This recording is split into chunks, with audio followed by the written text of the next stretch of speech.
राजौरी के लिए एक बहुत ही प्राउड मोमेंट है कि यूपीएससी में एक और हमारे भाई हैं, उन्होंने जो है 810 रैंक लिया है और एक बहुत बड़ी अचीवमेंट इन्होंने की है। ऑलरेडी ये एक केएस ऑफिसर हैं और अपनी जॉब कर रहे हैं डोडा में, लेकिन उसके साथ साथ अपनी पढ़ाई करना और उसके बाद फिर से यूपीएससी का एग्जाम क्रैक करना, ये एक बहुत बड़ी बात है। इस वक्त मेरे साथ जुड़ चुके हैं विशाल दीप चंदन साहब। सर, पहले तो आपका स्वागत है और आपको बहुत बहुत मुबारक हो। सर, किस तरीके की ये जर्नी रही, क्योंकि पहले तो केएस क्वालिफाई किया, फिर उसके साथ साथ गवर्नमेंट जॉब भी कर रहे हैं और केएस की आप जानते ही हैं कि कितनी जिम्मेवारियां होती हैं एक जॉब में, लेकिन उसके बाद आपने एक यूपीएससी का भी एग्जाम क्रैक किया। क्या कहेंगे सर आप?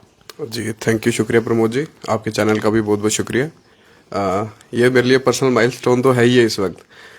तो हमारी फैमिली बहुत खुश है, आपने देखा ही होगा। बट उससे पहले एट द आउटसेट मैं बता दूं कि मैं एक ट्रिब्यूट दूंगा जो पहलगाम में जो इंसिडेंट हुआ, जो अनफॉर्चुनेट डेथ्स हुई, जो टेरर अटैक हुआ, जो इनोसेंट लोग थे, तो उनको मैं एक ट्रिब्यूट दूंगा अपनी फैमिली की तरफ से, अपनी तरफ से भी दूंगा। क्योंकि चलो मेरे लिए पर्सनल है, खुशी का माहौल है, but when the nation mourns, I too as a citizen of India I too mourn.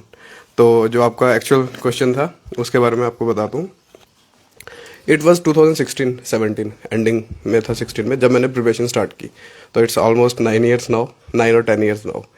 तो काफ़ी हार्डशिप्स थी, हर चीज़ को बैलेंस करके चलना था, जॉब भी थी जैसे मेरी। तो इन 2019 में आई वॉज फॉर्चुनेट इनफ, जब मैं स्टेट सिविल सर्विसेज में आ गया 2019 में, मैंने केएस क्वालिफाई कर लिया। उसके बाद से मैं लगातार पढ़ ही रहा था। तो ये था कि जहाँ जहाँ भी पोस्टिंग होती थी, अपना फ्री टाइम था जो मैं अच्छे से यूटिलाइज कर लेता था। कभी नहीं भी हो पाता था, कभी फ्रस्ट्रेटिंग मोमेंट्स भी आते थे जब मैं अपने टारगेट्स अचीव नहीं कर पाता था। तो जर्नी मैं ओवरऑल अगर सिंगल वर्ड में बोलूँ तो बहुत टफ थी, ऑब्वियसली, जो होनी भी चाहिए क्योंकि ये ऑल इंडिया का एग्ज़ाम है तो होनी भी चाहिए। बट ये था कि आई इंजॉयड द प्रोसेस ऑल्सो, क्योंकि आप अगर किसी गोल में लगे रहो तो वो आपको डिस्ट्रैक्शन से दूर रखता है। तो मे बी अगर मैं यहाँ नहीं होता तो किसी और टेंशन में होता या कुछ होता, but now I am happy कि at least the hard work has actually paid off. Sir, क्या मतलब कि आपका मैसेज रहेगा उन युवाओं के लिए, क्योंकि आपने इतनी स्टडी की है और आपकी माताजी भी बता रहे थे कि जब वो घर आते थे, अगर 5 दिन की छुट्टी भी आते थे केएस की जॉब करने के बाद भी वो घर आते थे तो तब भी वो पढ़ते रहते थे। सर, क्या एम है आपका आने वाले दिनों में? आप क्या इस तरीके की अपने यहाँ के लोगों को किस तरीके की सर्विस जो है वो प्रोवाइड करना चाहते हो और आपका एम क्या है कि इस इलाके को कैसे डेवलप किया जाए? इसमें प्रमोद जी मैं आपको बोलूँगा कि वैसे तो I have very high goals in life कि देश के काम आ जाएं, कहीं भी हों, सोसाइटी के किसी भी हिस्से में हो, किसी भी स्टेट में हो या किसी भी डिस्ट्रिक्ट में हो, जो हमारी कंट्री है उसको किसी तरह से भी सर्व किया जाए। दिस इज़ द टीचिंग्स जो मेरे पेरेंट्स ने मुझे दी हैं। और अब अगर आप यूथ को क्या मैसेज देना, अगर उसकी बात करें तो मैं यही बोलूँगा कि चूज़ अ फील्ड, जो भी फील्ड आपको पसंद है, B it business, B it sports, कुछ भी है, country first should be your goal. तो जो डिस्ट्रैक्शंस हैं, ड्रग्स हैं, ऑनलाइन गेमिंग्स हैं, या ये डूम स्क्रोलिंग जो हम करते हैं, या कुछ भी जिन चीज़ों में हम अपना टाइम वेस्ट करते हैं जो एक्चुअली डिप्रेशन में ले जाती है हमें, बजाय इसके if we go for some higher goal like serving the nation, serving the humanity, तो मेरा यही मैसेज रहेगा यूथ से कि you go for higher goals in life, बजाय इसके डिस्ट्रैक्शंस को कम करके you go for higher goals. इस वक्त मैं अगर बात करूं तो इनके घर में जो है काफी खुशी है और इनकी माताजी भी है। माताजी, क्या नाम है आपका? मेरा नाम है नरगिस देवी, मैं रिटायर्ड टीचर हूँ। कितनी खुशी आज बच्चे पे? मैं बहुत खुश हूँ, बहुत अचीवमेंट की है बच्चे ने, मैं इसलिए बहुत खुश हूँ। तो मैं आगे भी चाहती हूँ कि इसी तरह सभी माताएं बहनें अपने बच्चों की ओर खास ध्यान दें। कोई ऐसा मुश्किल नहीं, जो काम शुरू करो हो ही जाता है, चाहे जल्दी हो लेट हो फिर भी हो ही जाता है। तो हर माँ को मैं यही मैसेज दूंगी कि अपने बच्चों की ओर ध्यान दो, जैसा भी हो सके उनको आगे ले जाना है। मैं हमेशा, मेरे 3 बेटे हैं तो मैंने तीनों से चॉइस पूछी क्या क्या करना चाहते हैं। बड़ा था तो उसकी ना, उसमें ये था कि मैं टीचर बनूंगा, हमने बोला बिल्कुल ठीक है। दूसरे नंबर वाला कहता था मैं फौज में जाऊंगा, वो भी ठीक है।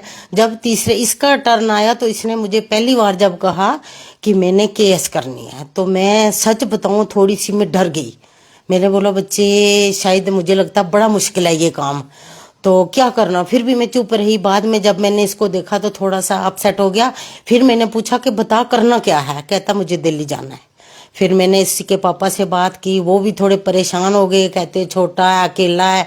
लेकिन इसने जैसा कहा, हम आगे ये चलता रहा, पीछे हम चलते रहे। तो उस भगवान ने आज वो दिन हमें दिखाया जिसका हमें इंतजार था। देखो, दो एग्जाम क्रैक किए हैं इन्होंने, दो एक बड़े एग्जाम क्रैक किए। बड़े किए इन्होंने, बड़े एग्जाम किए। तो सच बताऊं तो मैं कई बार ये दिन को ना हमारे साथ बात नहीं करता था कभी भी। तो एक बार मैंने पूछा, बच्चे रीजन बता, दिन को क्यों नहीं बात करता? मैं पढ़ता हूँ तो डिस्टर्ब होता हूँ। तो अब हमारा जो टाइमिंग थी मिलने की, बात करने की, 10:30-11 बजे रात को ये मेरे साथ बात करता था। तो उसी हिसाब से हम चलते रहे। तो आज हमारे लिए बहुत खुशी का दिन है। तो भगवान हर एक को ऐसी खुशी नसीब करे, हर माँ को ये दिन दिखाए, मेरी यही रिक्वेस्ट है भगवान से। और शुक्रिया। दादी माँ भी हैं। दादी माँ, कितनी खुशी है विशालदीप साहब पे? बहुत खुशी है, बहुत खुश है। हमेशा पढ़ते रहते थे? हमेशा बात कर देते हैं। क्या कहना चाहोगे आज? बस बेचारे मेहनत की थी, 10 मेहनत हुई तो है नहीं, मेहनत की थी ना, पूरी अपनी जिंदगी लाई छोड़े। बहुत बहुत शुक्रिया। इस वक्त इनके घर में इनकी भाभी, इनके फ्रेंड्स जो हैं वो सभी यहाँ पे आए हुए हैं और काफी खुशियां हैं इनके घर में। आखिरी में विशाल सर, मैं आपसे एक मैसेज जो है बच्चों के लिए दिलवाना चाहूंगा। क्या मैसेज रहेगा आपका आज के युवाओं के लिए? क्योंकि युवा इस वक्त गलत जगह पे चले गए हैं, गलत राह पे पड़ रहे हैं। आप जैसे नौजवान जो हमारे देश का नाम रोशन कर रहे हैं और एक देश का सबसे बड़ा एग्जाम आपने क्रैक किया है, यूपीएससी, क्या मैसेज रहेगा सर युवाओं के लिए? प्रमोद जी, मैं 1-2 मैसेजेस जो कि प्रिवेलिंग ट्रेंड्स हैं उसके हिसाब से मैं 1-2 मैसेज देना चाहूँगा।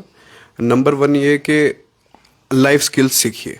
जैसे ऑनरेबल प्राइम मिनिस्टर भी बोलते हैं, जीवन कौशल। तो लाइफ स्किल्स सीखिए। लाइफ हमें खुद ही जीनी है। अगर हम बहुत जल्दी एंग्जाइटी में चले जाते हैं, बहुत जल्दी डिप्रेशन में चले जाते हैं या ऐसे मोमेंट्स हैंडल नहीं कर पाते हैं, तो ये कहीं ना कहीं पेरेंट्स, सोसाइटी और हम सभी की खामी है। तो मैं उनको यही बोलूँगा कि focus on your life skills. दूसरा मैं उनको बोलूँगा कि हार्ड वर्क, आप उस पर मोटिवेट रहें, अपने गोल पे मोटिवेट रहें। जो आपने एक बारी ठान लिया, maybe failures can be there. मैं बहुत बारी फेल हुआ, हर साल फेल हो जाता था। तो मैं अपनी मदर से ही शेयर करता था कि मम्मी फेल हो गया, मेरे से नहीं हुआ इस बार, फ्री नहीं हुआ। तो शी यूज टू से कि ठीक है, लगे रहो। तो एज अ कलेक्टिव रिस्पॉन्सिबिलिटी है हमारी एज अ सोसाइटी के यूथ को हम आगे बढ़ाएं। उनकी भी गलती नहीं है, they are also living life for the first time. तो जो एडल्ट हैं इनका भी एक जिम्मेवारी है एज अ सोसाइटी के वी शुड गाइड देम। तो तीसरा मैं आपको यही बोलूँगा कि जो गोल, जैसे मैंने पहले भी आपको बोला कि गोल फोकस्ड होना, गोल ओरिएंटेड होना at a very young age बहुत ज़रूरी है। अगर आप बाद में सोच रहे हैं यार यू आर टेकिंग टाइम, तो डेफिनेटली इसका कहीं असर पड़ जाएगा। बट अगर आपने शुरू से ही सोच लिया, अगर आप शुरू की स्कूलिंग में ही आपको अच्छी गाइडेंस मिल गई, तो that will be a part of luck also, but your on mind should also work. आगे और मेहनत करनी है? अभी तो 1-2 दिन में हिम्मत नहीं है, बट आई विल इंट्रोस्पेक्ट। अगर मुझे मौका मिलेगा तो 1-2 दिन में जब मैं फ्री हो जाऊंगा। देखो, आपने केएस भी कर ली, फिर उसके बाद आप फिर से यूपीएससी भी क्रैक कर लिया। ऐसा ना हो कि आप और बड़ा रैंक लेना चाहते हो? चलो, मैं अब सर्विस क्या मिलती है मुझे उस पर भी डिपेंड करता है, और हाउ थिंग्स एंड हाउ, अगर टाइम परमिट करेगा, सिचुएशन परमिट करेगी, और सबसे बड़ी बात मेरी बॉडी है और माइंड परमिट करेगा, तो आई विल डेफिनेटली परस्यू। बहुत बहुत शुक्रिया। ये थे हमारे साथ विशालदीप चंदन साहब। और मैं अगर आपको इनकी जर्नी के बारे में बताऊं तो ये मेरे जूनियर भी रहे हैं और इतनी मेहनत कर रहे थे, ये शुरू से मेहनत कर रहे थे और हमेशा पढ़ाई में इनका ध्यान रहता था। और वहीं मैं बात करूं तो पहले ये केएस क्वालिफाई कर चुके थे और अभी जॉब भी कर रहे हैं स्टेट गवर्नमेंट जो जेएंडके की है, और अब इन्होंने यूपीएससी क्रैक किया है और इस वक्त इनके घर में काफी खुशियां हैं।